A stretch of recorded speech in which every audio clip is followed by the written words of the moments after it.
Assalamualaikum warahmatullahi wabarakatuh. Kami dari kelompok 5 akan membahas materi tentang kerukunan antar umat beragama yang beranggotakan 5 orang, yaitu Ya Amelia, Yuliana, Andi Agustina, Desianti, dan Nurhaini. Pengertian kerukunan antar umat beragama adalah suatu kondisi sosial ketika semua golongan agama bisa hidup bersama tanpa mengurangi hak dasar masing-masing untuk melaksanakan kewajiban agamanya.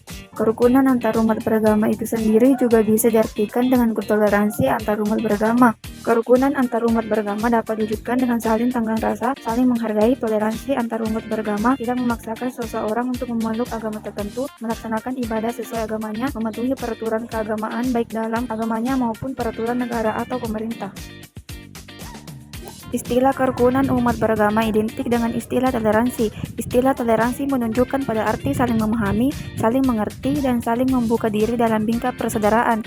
Bila pemaknaan ini dijadikan pegangan, maka toleransi dan kerukunan adalah sesuatu yang ideal dan ditambahkan oleh masyarakat manusia. Dalam konteks keindonesiaan, kerukunan beragama berarti kebersamaan antar umat beragama, pemerintah dalam rangka suksesnya pembangunan nasional dan menjaga negara kesatuan Republik Indonesia. Ajaran Islam mengungkapkan hidup damai, rukun, dan toleran.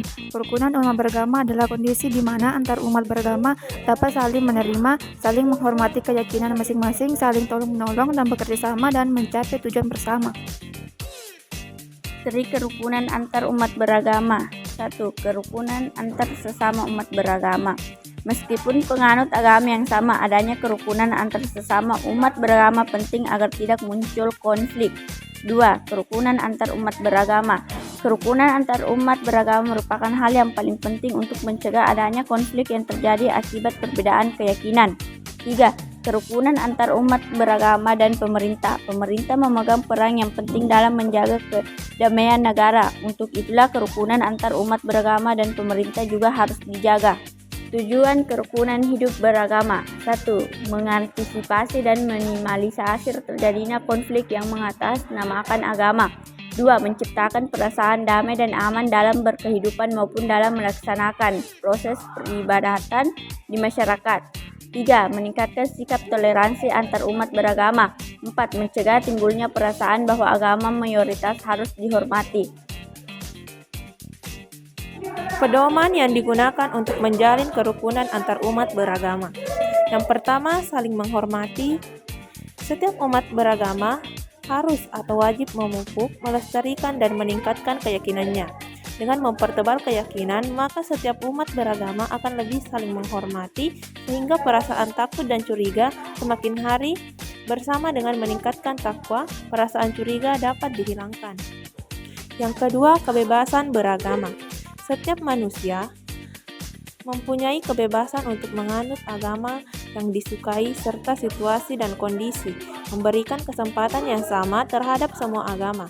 Dalam menjabarkan kebebasan, perlu adanya pertimbangan sosiologis dalam arti bahwa kenyataan proses sosial berdasarkan wilayah, keturunan, dan pendidikan juga berpengaruh terhadap agama yang dianut seseorang. Yang ketiga, menerima orang lain apa adanya. Setiap umat beragama harus mampu menerima seseorang apa adanya dengan segala kelebihan dan kekurangannya. Melihat umat yang beragama lain tidak dengan persepsi agama yang dianut. Seorang agama Kristen menerima kehadiran orang Islam apa adanya, begitu pula sebaliknya. Jika menerima orang Islam dengan persepsi orang Kristen, maka jadinya tidak kerukunan, tapi justru mempertajam konflik. Dan yang keempat, berpikir positif. Dalam pergaulan antar umat beragama harus dikembangkan berbaik sangka. Jika orang berburuk sangka, maka akan menemui kesulitan dan kaku dalam pergaulan, apalagi jika bergaul dengan orang yang beragama. Dasar berbaik sangka adalah saling tidak percaya. Kesulitan yang besar dalam dialog adalah saling tidak percaya.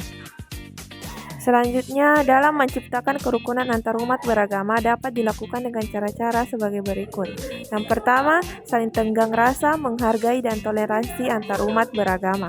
Yang kedua, tidak memaksakan seseorang untuk memeluk agama tertentu. Yang ketiga, melaksanakan ibadah sesuai dengan agamanya.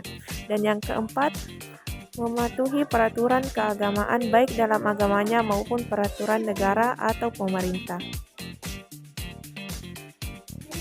Faktor kerukunan antar umat beragama. Faktor pendukung antara lain 1. Adanya sikap optimis dalam mewujudkan kerukunan umat beragama. 2. Adanya dialog antar pemeluk agama. 3. Menjunjung tinggi sikap toleransi baik terhadap sesama pemeluk agama yang sama maupun dengan pemeluk agama yang berbeda.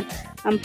Adanya sikap saling menghormati tanpa memandang agama apa yang dianut oleh individu atau kelompok tersebut. 5. Membangun sikap saling membantu satu sama lain.